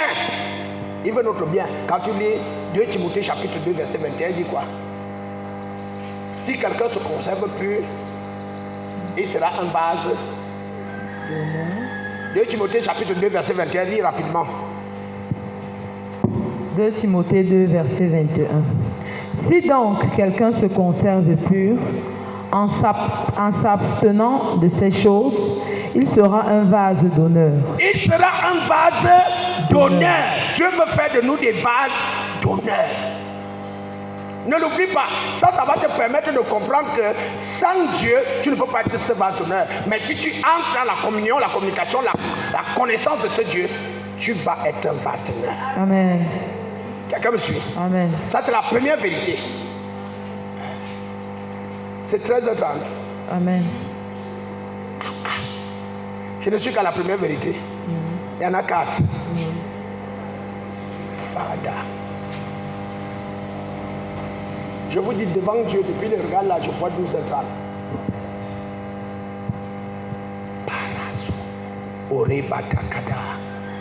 Amen, amen, amen. Amen. La deuxième vérité que tu dois connaître, qui tu es en Dieu. Si tu connais qui tu es en Dieu, ça va te faciliter la recherche de ce Dieu et ça va te pousser à chercher à connaître ce Dieu. Amen. Qui tu es en Dieu. Les hommes te voient comme enfant de cette famille Ondoa, enfant de cette famille Njok, enfant de cette famille Elele. C'est comme ça que les hommes te voient. Mais si tu veux connaître qui tu es réellement, je te dis, il y a un seul livre, c'est la Bible. Et la Bible se dit dans le livre de Jean, chapitre 1, verset 12. À ceux qui l'ont reçu, à ceux qui ont cru en son nom, elle a donné le pouvoir de devenir enfant de Dieu. Yes. Tu es un enfant de Dieu, selon Dieu. Amen. Tu es son enfant. Amen. Ça veut dire que quand tu te retrouves au milieu de ta famille et que tu constates que ta famille a une certaine dimension qui manque de gloire, tu ne dois pas t'identifier par rapport à cette famille. Tu t'identifies par rapport à ce que Dieu dit. Tu es de sa famille. Yes. Quelqu'un me suit? Amen. Ça veut dire que à partir de ce moment, le jugement que même mes frères peuvent avoir sur moi ne compte pas. Yes. Le jugement que les hommes peuvent avoir sur moi ne compte pas. Yes. Je suis un enfant de Dieu. Je ne veux pas ta permission pour te dire que je le suis. Je le suis, que tu le veuilles ou que tu ne le veuilles pas. Amen. Et si je sais que Dieu est roi, alors moi je suis un prince. Amen. Quelqu'un avec moi? Amen. Si je sais que Dieu m'a c'est le Dieu est celui qui donne la victoire à Jéhovah Nissi, alors je ne peux pas, en tant que ton enfant, perdre un combat. Je ne peux pas perdre un challenge. Yes. Je ne peux pas perdre un défi sur la terre. Ah. Si je sais que mon Père c'est Dieu, que je suis son enfant, alors je vais chercher à connaître qui est mon Père. Amen. Tu as déjà entendu certaines histoires des jeunes enfants qui disent je suis né, j'ai 28 ans, je n'ai jamais rencontré mon père, je cherche mon père. C'est légitime. Quand quelqu'un sait que son père est quelque part, il va le chercher. Amen. Alors si tu sais que tu es enfant de Dieu et que Dieu est ton père, alors tu te dois de le chercher. Tu dois chercher à le connaître. Amen. Alléluia. Amen. Qui est-ce que je suis? Romains chapitre 8, 5 verset 8, il dit quoi? Dieu prouve son amour à ce que quand nous étions encore des pécheurs, Christ est mort pour est nous. mort pour toi. Amen. Pendant que j'étais pécheur, Jésus est mort pour moi. Amen. Je dois comprendre que pendant que je vis, comme Dieu vient de me décrire là, il y a quelqu'un qui est mort à ma place. Amen. Voilà qui je suis. Je suis celui que Jésus est venu sauver sur cette terre, sauver de tes péchés, sauver de ta perdition. Amen. Ça, c'est mon identité. Amen. Quelqu'un avec moi? Amen.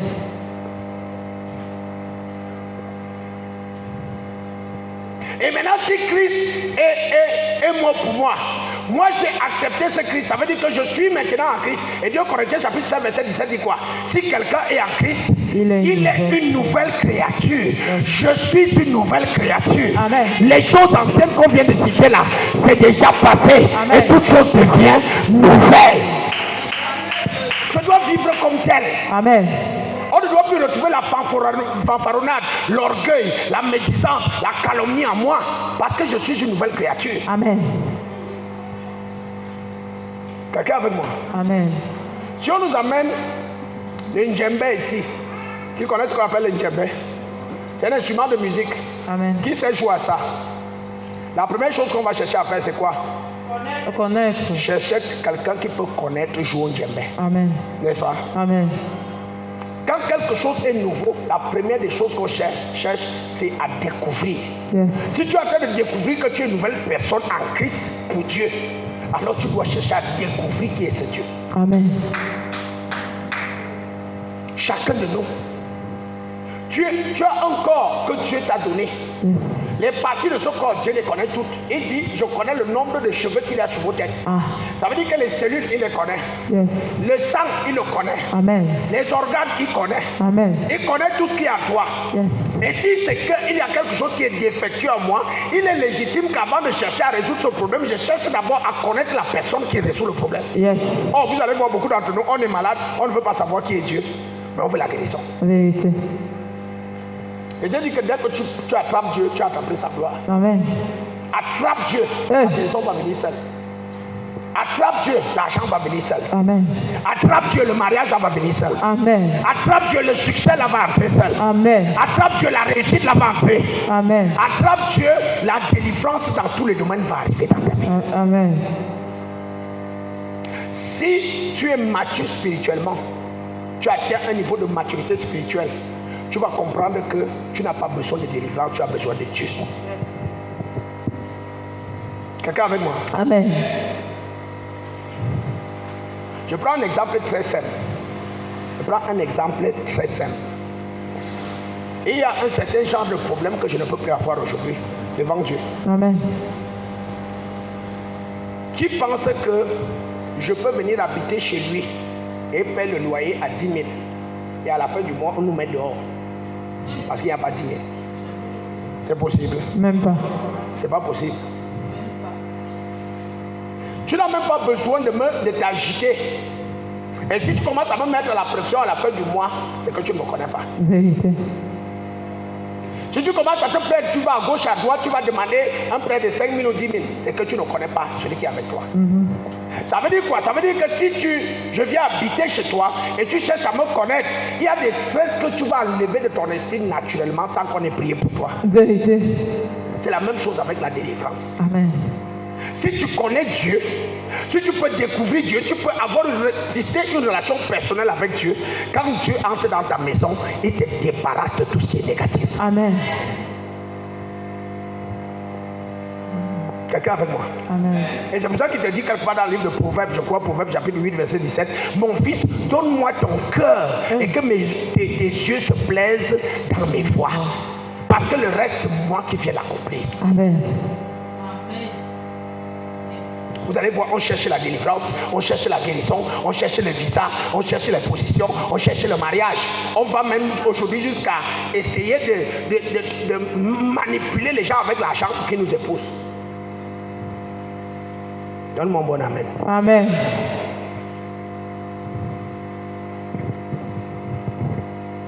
Dans le livre de Psaume chapitre 60 au verset 12, il dit quoi? Avec Dieu, nous allons accomplir. Si je connais ma position avec Dieu, il me dit je vais accomplir des exploits. C'est ce que Dieu me dit. Ça veut dire quoi? Si je sais que ce Dieu peut m'amener à accomplir des exploits, je vais me donner l'obligation de rechercher d'abord ce Dieu. Amen. Il n'y a personne qui soit dans ce quartier, qui n'entre pas dans cette église, il vient me dire pardon, papa, aide-moi avec 100 000, je l'aide. Si tu vois j'aide quelqu'un avec 100 000, c'est que cette personne est très attachée à ce ministère et à moi. Quelqu'un me suit? Amen. Nous allons, Dieu veut, il veut te faire comprendre, te faire connaître qu'il t'a prédestiné pour les exploits. Dans Jérémie chapitre 29, verset 11, il dit, je nous ai fait pour des projets de paix et de bonheur. Dieu nous a fait pour la paix. Dieu nous a fait pour le bonheur. Amen. Et c'est là où il nous attend. Donc si je suis intelligent, si je suis sage, la première des choses que je fais, je cherche à tisser une relation avec Dieu. Amen. Je cherche à plaire à ce Dieu. Je vais te dire, je vais te surprendre.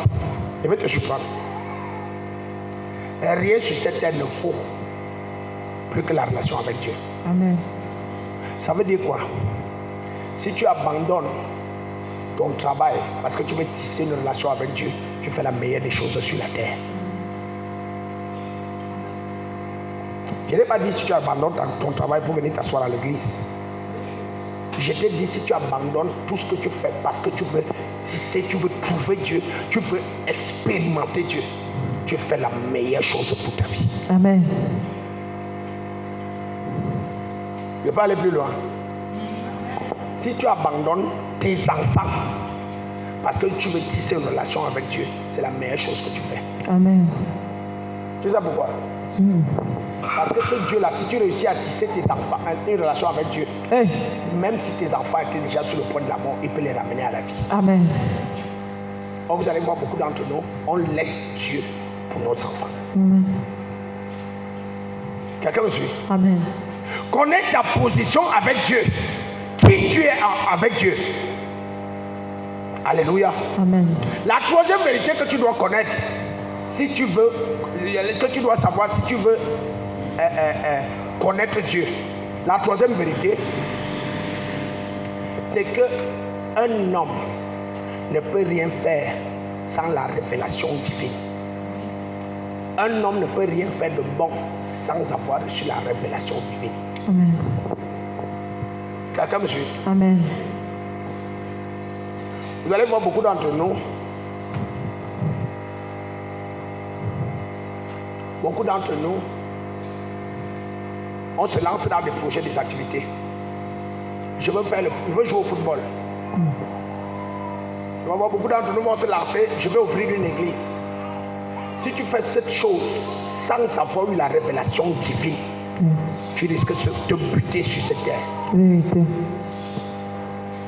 Si vous constatez que beaucoup de gens sont frustrés dans le ministère, parce qu'ils font le ministère juste parce qu'ils ont voulu faire le ministère, voir que ça donne l'argent. Ou bien ils sont zélés assez. Le zèle seul ne suffit pas. Il faut la révélation de Dieu pour que tu te lances dans le ministère. Amen. Il faut la révélation de Dieu pour que tu accomplisses ta destinée avec succès.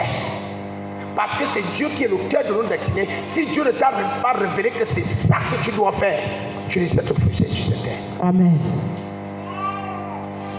Quelqu'un me suit? Amen. Combien de personnes se sont levées pour être chanteur chrétien? Plusieurs. C'est arrivé où?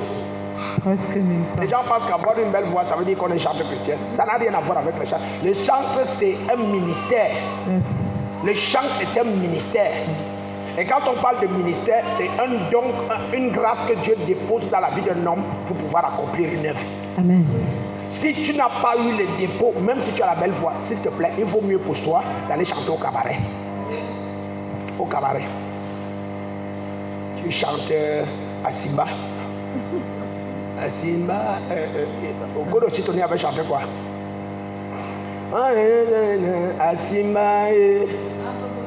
Abobojang à Simba. Non. Ça c'est. Non. Va chanter à Simba de Godo Chitoni. Quelqu'un avec moi? Amen. Et je vais même te dire, si tu n'as pas la révélation de Dieu, tu ne peux pas connaître Dieu. Vérité. Il y a beaucoup de personnes, regarde dans la Bible, tu crois Pierre. Pierre a cru en Dieu avant d'avoir la révélation de Dieu. Amen. Quand tu lis Jean chapitre 1, verset 41, la Bible te dit quoi? Que André, le frère de Simon-Pierre, à partir du verset 40, André a d'abord rencontré Jésus et il est maintenant venu dire à Pierre que nous avons rencontré le Messie. Et Pierre s'est levé, il a commencé à suivre Jésus. Parce qu'il a cru en ce que André lui a dit. Mais plus tard, pendant qu'ils sont en train d'avancer, Jésus pose la question de savoir qui dites-vous que je suis? Matthieu chapitre 16, verset 16. Simon-Pierre répond, tu es le Christ, le Fils du Dieu vivant. Jésus lui dit, ce n'est pas la chair et le sang qui te l'ont révélé, comme ce n'est pas André qui te l'a dit, Yes. mais c'est la révélation du Père. Amen. Quelqu'un avec moi? Amen. Pour connaître Dieu, il faut recevoir la révélation de Dieu lui-même. Quand tu lis Galates au chapitre 1, je crois, verset 12, l'apôtre Paul dit quoi? Ce n'est pas les hommes qui m'ont révélé l'évangile. Lis-nous ça, Galates 1, 12. Galates 1, 12. car je ne l'ai ni reçu ni appris d'un homme, Je ne l'ai ni reçu, je ne l'ai pas appris d'un homme, mais par une révélation de Jésus-Christ. mais par Amen. une révélation de Jésus-Christ. L'apôtre Paul ne connaissait pas Jésus par enseignement des hommes, des apôtres. Il a connu Jésus par la révélation. Nous avons besoin de la révélation divine. Dieu doit se révéler à chacun d'entre nous. Amen. Quelqu'un avec moi? Amen. Vous allez voir, quand Abraham arrive dans Genèse chapitre 22, verset 17, Dieu se révèle à Abraham d'une certaine façon. Il lui dit quoi? Je suis l'Éternel qui pourvoit, Jéhovah Jireh. Yes. N'est-ce pas? Amen. Quand tu vas dans le livre d'Exode au chapitre 3, au verset 6, Dieu se révèle à Moïse. Il dit, je suis le Dieu d'Abraham, le Dieu d'Isaac et le Dieu de Jacob. Yes. C'est la même personne, mais avec des révélations différentes. Amen. Quand tu vas dans Exode chapitre 3, verset 14, il dit, je suis celui qui suis. Il ne parle plus du Dieu d'Abraham, d'Isaac, de Jacob. Il dit, je suis maintenant celui qui suis. Quelqu'un avec moi? Amen. Je veux que tu comprennes que à chacun d'entre nous, Dieu se révèle d'une certaine façon. Amen. Ce grand Dieu dont on parle, il peut se révéler à moi comme le Dieu qui pourvoit. Et c'est pour ça qu'il va mettre dans mon cœur le désir de faire les offrandes, de donner. Amen. Il peut se révéler à quelqu'un d'autre comme le Dieu qui guérit. Yes. Et c'est pendant que tu guéris les malades, que tu vas trouver ce que moi je trouve en payant la dîme. Amen. Quelqu'un me suit? Amen. Il peut se révéler comme à quelqu'un d'autre comme l'Éternel Dieu des armées. Yes. Ça veut dire quoi? Ça veut dire qu'il te donne l'onction de la délivrance. Amen. Tu vas, tu délivres toute la famille, tu délivres les familles, et pendant que tu es en train de délivrer, on te donne ce qu'on donne à celui qui paie la dîme. Amen. On te donne la grâce de celui qui guérit. Amen. Quelqu'un me suit? Amen. Tu dois connaître quel est le Dieu qui se révèle à toi. Quel est ce Dieu qui se révèle à toi? Il s'est révélé à Moïse au travers du buisson Adam. Il s'est révélé à Anne au travers du jeûne et de la prière. Et c'est pour ça que je dis que chacun d'entre nous doit recevoir la révélation divine de sa façon. Amen. Le Dieu du buisson Adam est le même Dieu du jeûne et de la prière. À la seule différence qu'il se manifeste de façon différente. Amen. Si je viens maintenant t'imposer que non, il faut que tu rencontres Dieu dans le buisson Adam, c'est très faux. Ce n'est pas parce qu'il a rencontré Moïse que je dois t'imposer ça ou je dois m'imposer ça. Quelqu'un avec moi? Amen. D'où chacun de nous doit chercher à connaître Dieu. Chacun de nous doit chercher à le découvrir. Chacun de nous doit chercher à tisser une relation avec lui. Chacun de nous doit chercher à avoir une expérience avec Dieu. Amen. Et c'est ça qui va permettre que quand tu as la révélation de Dieu, personne ne peut te déplacer sur cette révélation. Amen. Moi, par exemple, quand vous me voyez attaché à nous, Jérusalem, j'ai reçu une révélation de Dieu. Ça veut dire que tout le monde peut partir ici, je serai là. Tant que je ne vois pas ce que Dieu m'a dit, je suis là. Peut-être vous allez trouver que je suis fou. Je suis égaré, je suis perdu. Pourtant, c'est quelque chose que je suis, la révélation qu'il m'a donnée. Amen. Qu'est-ce que Dieu t'a dit? Qu'est-ce que Dieu t'a révélé? Tu n'as pas encore cherché, il faut commencer à chercher. Quelqu'un avec moi? Amen. Vous allez voir, ceux qui font du travail une doctrine, que tu ne peux pas avancer dans cette vie si tu ne travailles pas tu n'as pas les diplômes. C'est absolument faux. C'est absolument faux. Toi qui fais dans les affaires, tu ne peux pas imposer à tout le monde de faire les affaires.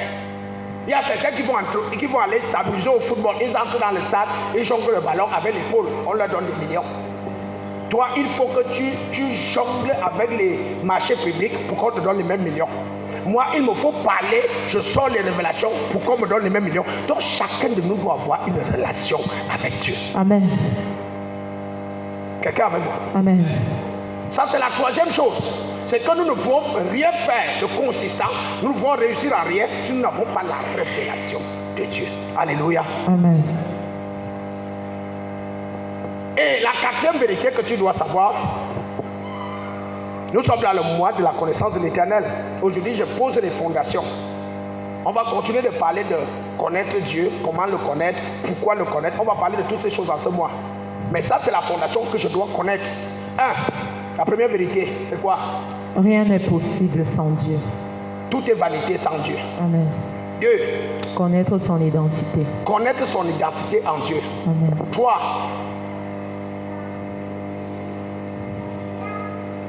Connaître qui est ce Dieu.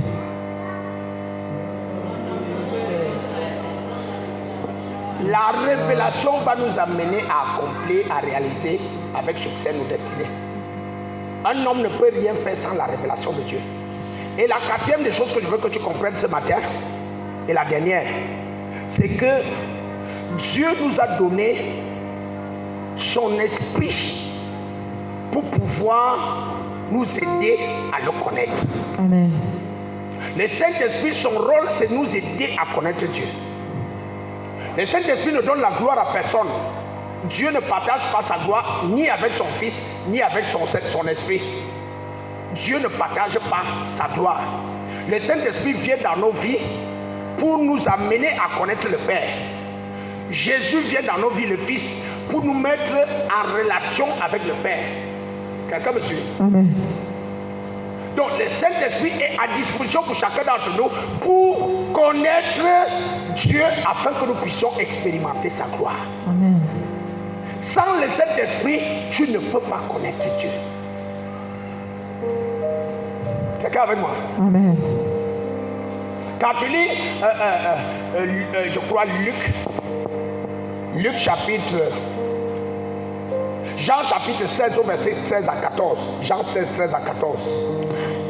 Jean 16, 13 à 14.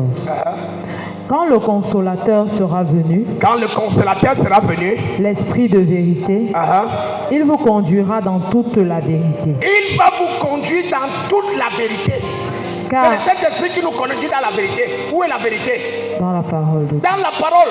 Jean 17, 17, sanctifie-les, purifie-les par ta vérité. La parole est la vérité. Amen. Donc c'est le Saint-Esprit qui nous amène à comprendre les Écritures. Amen. Continue la lecture. Car il ne parlera pas de lui-même, mais il dira tout ce qu'il aura entendu, et il vous annoncera les choses à venir. C'est le Saint-Esprit qui va nous annoncer les choses à venir. Amen. C'est lui qui va nous dire ce qu'il a entendu du Père. C'est ce qui va nous donner de comprendre ce que le Père a dit. Yes. La Bible dit dans le livre de Jean, je crois, chapitre 14, verset 27, et je vous donne la paix. Verset 26. Quand le Consolateur sera venu, il va d'abord vous rappeler tout ce que je vous ai dit, et il va vous dire tout ce que je ne vous ai pas dit. Amen.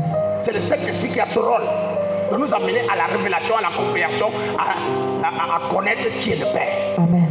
Et pour que le Saint-Esprit soit activé, il y a deux choses. La première, La prière. la parole. La deuxième, La prière. la prière. Donne le matériel au Saint-Esprit pour que tu puisses expliquer qui est le Père. Et prie pour que le Saint-Esprit puisse agir au travers de tes prières pour t'amener à être transformé. Amen. Alléluia. Amen. Dans le livre de Romains chapitre 6, verset 8, verset 26, il dit quoi? Nous ne savons pas ce qu'il nous convient de demander à Dieu dans nos prières. Mais l'Esprit lui-même, il nous aide par des soupirs et des gemissements inexprimables. Il nous aide même dans la prière. Amen. Là-bas, il nous aide à connaître la parole. Ici, il nous aide dans la prière. Amen. C'est toujours l'œuvre du Saint-Esprit. Alléluia. Amen. Quand tu lis 1 Corinthiens chapitre 2, verset 10, il dit, l'Esprit nous a révélé ces choses. Car l'Esprit sonde tout par... Même Dieu les nous a profondeurs. révélé ces choses. Dieu nous a révélé tout par son Esprit, car l'Esprit sonde tout, même les profondeurs de Dieu. Amen. C'est le Saint-Esprit qui a le devoir de nous révéler le Père. Amen. Alléluia. Amen. C'est le Saint-Esprit qui a le devoir de sonder le Père. Alors, si c'est le Saint-Esprit qui a le devoir de révéler le Père, il faut que ce Saint-Esprit vienne dans ma vie. Yes. Il faut que ce Saint-Esprit soit en contact avec moi. Amen. Quelqu'un me suit? Amen. Et comment je fais pour faire venir le Saint-Esprit? Et dit dans Luc chapitre 11, verset 13, méchants comme vous êtes, vous savez donner de bonnes choses à vos enfants. À combien plus forte raison le Père donnera Son esprit à ceux qui le lui demandent. Il faut demander le Saint-Esprit. Amen. Demander à Dieu son esprit. Et nous sommes à la période pré-Pentecôte. Amen. Pré-Pentecôte, donc avant la Pentecôte. Yes. Le devoir que tu dois faire, si je peux te conseiller une prière actuellement, demande de cet esprit à Dieu tous les jours. Amen. Seigneur, je veux ton esprit. Hey. Seigneur, je veux ton esprit. Amen. Seigneur, je veux ton esprit. Amen. Seigneur, je veux ton esprit. Je ne voudrais pas traverser cette Pentecôte sans être impacté par le Saint-Esprit, sans être baptisé par le Saint-Esprit, sans être épuisé par l'Esprit de Dieu. Seigneur, je veux ton esprit. Ça doit être ta prière de tous les jours. Quand le Saint-Esprit vient, ce n'est pas lui, toi qui dois circoncire le domaine où il doit opérer. Le Saint-Esprit opère dans tous les domaines. Amen. Ça veut dire que si tu es pianiste, le Saint-Esprit va te révéler les secrets et les mystères du piano. Amen. Si tu es footballeur, le Saint-Esprit va te montrer les clés dans le football. Amen. Si tu es prédicateur de l'évangile, si tu es commerçant, le Saint-Esprit te charge de te révéler les dimensions pour que tu puisses manifester la gloire de Dieu. Amen. Ne limite pas le Saint-Esprit. Amen. Tout ce que tu fais, demande au Saint-Esprit de venir. Tu veux manger, dis au Saint-Esprit, je suis en train de manger. Qu'est-ce que tu penses? Tu entends une voix qui te dit dans le cœur, ne mange pas. S'il te plaît, ne mange pas. Ce ne sont pas tes pensées. Je te confirme, ce ne sont pas tes pensées. Tu entends, je ne mange pas. Ah, vraiment, les pensées là me dérangent. Tu prends, tu charges le ventre après intoxication alimentaire. Tu commences à dire qu'on t'a empoisonné. Tu t'es empoisonné toi-même. Quelqu'un avec moi? Amen. Tu veux sortir, amuse-toi, demander au Saint-Esprit qu'est-ce que tu mets. Amuse-toi, allez dire qu'est-ce que je dois porter aujourd'hui. Tu vas être surpris. Un jour tu as dit, non, ici tu as dit, non, ne prends pas ça. Il faut prendre la voix qu'il veut. Ne prends pas ça. Mets-moi l'autre là. Et tu seras surpris quand tu mets ça, tout le monde aime te voir. Voilà. Même tes voisins qui ne te regardaient pas depuis, te disent, ma soeur, c'est comment? C'est comment? Quelqu'un avec moi? Amen. Tous les jours quand tu partais au travail, le patron commence à gronder. Le jour là tu arrives, le patron il sourit jusqu'aux oreilles. Jusqu'aux oreilles. Il dit ma soeur, je te prends comme ma secrétaire particulière ce soir. À cause de quoi? À cause d'une tenue que tu as mise. Le Saint-Esprit lui-même il sait ce qu'il a montré au patron le jour là. Toi-même tu reconnais que tu es laid. Mais le jour là le patron t'aime. Alléluia. Amuse-toi à présenter tout au Saint-Esprit.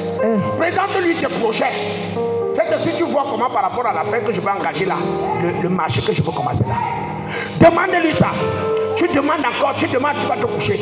Il va te donner une réponse. Et maintenant, tu dois être sensible à la voix de l'Esprit.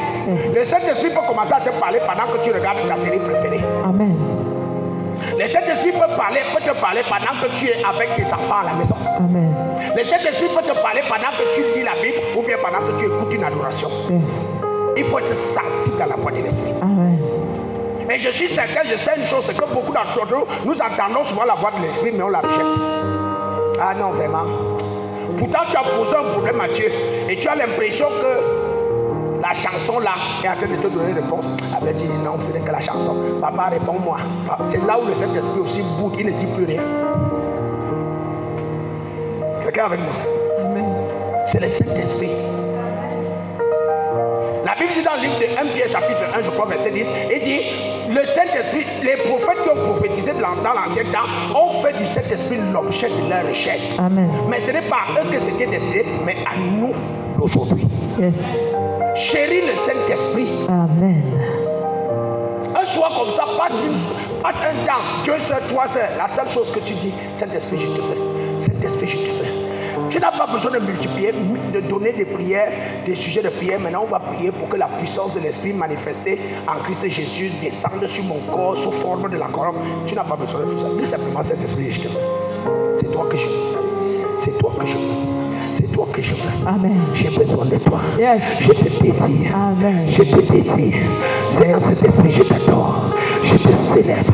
Viens dans ma vie. Amen. Tu n'as pas besoin de compliquer. Quelqu'un avec moi? Amen. Donc les 4 vérités là, si tu les sais, ça va te permettre de chercher Dieu avec un esprit plus disposé. Amen. Nous allons continuer de parler sur la connaissance de Dieu. Là, cherchons à connaître l'Éternel tout au long de ce mois. Et je veux prier quelqu'un. S'il te plaît, essaie de mettre en pratique. Si tu n'as jamais mis les enseignements de ce ministère en pratique, pour ce mois seulement, après ça, ne mets plus en pratique. Alléluia. Amen. La 4e vérité, c'est la plus belle que j'ai reçue ce matin. Le Saint-Esprit. Amen. Mets-toi sur tes pieds.